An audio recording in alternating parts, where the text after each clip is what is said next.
កម្ពុជាយកចិត្តទុកដាក់ខ្ពស់លើសុខទុក្ខយោធិនខ្មែរទាំង18រូបដែលកំពុងស្ថិតក្រោមការឃុំឃ្លងរបស់ថៃនិងជំរុញឲ្យថៃដោះលែងតាមការសន្យារបស់ខ្លួន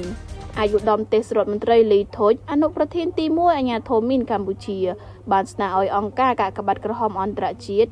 ICRC បន្តតាមដានសុខទុក្ខរបស់វីរៈកងទ័ពកម្ពុជាទាំង18រូបនិងជំរុញឲ្យថៃដោះលែងយោធិនកម្ពុជាទាំងអស់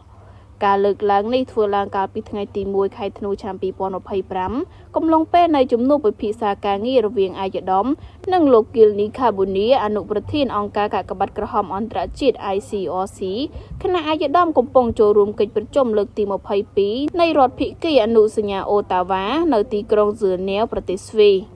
អាយដាមទេសរដ្ឋមន្ត្រីបានថ្លែងអំណរគុណដល់អង្គការកាកបាទក្រហមអន្តរជាតិដែលបានផ្ដល់កិច្ចសហការនិងគាំទ្រដល់កម្ពុជាក្នុងការទាមទារឲ្យដោះលែងវីរៈកងទ័ពកម្ពុជាទាំង18រូបដែលត្រូវបានចាប់ខ្លួននិងដាក់ឲ្យស្ថិតក្រោមការឃុំឃ្លងដោយខុសច្បាប់របស់យោធាថៃ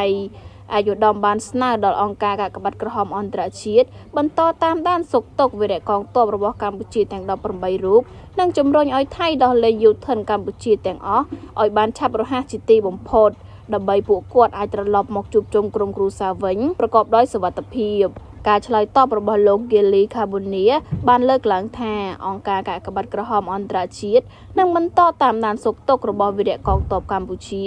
និងសន្យាធ្វើការជាបន្តចំពោះបញ្ហានេះជាមួយគ្រប់ភាគីពាក់ព័ន្ធ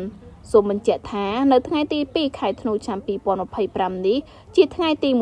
126ហើយដែលវីរៈកងទ័ពកម្ពុជាចំនួន18រូបត្រូវបានចាប់ខ្លួននិងដាក់ឲ្យស្ថិតក្រោមការឃុំឃ្លងរបស់យោធាថៃ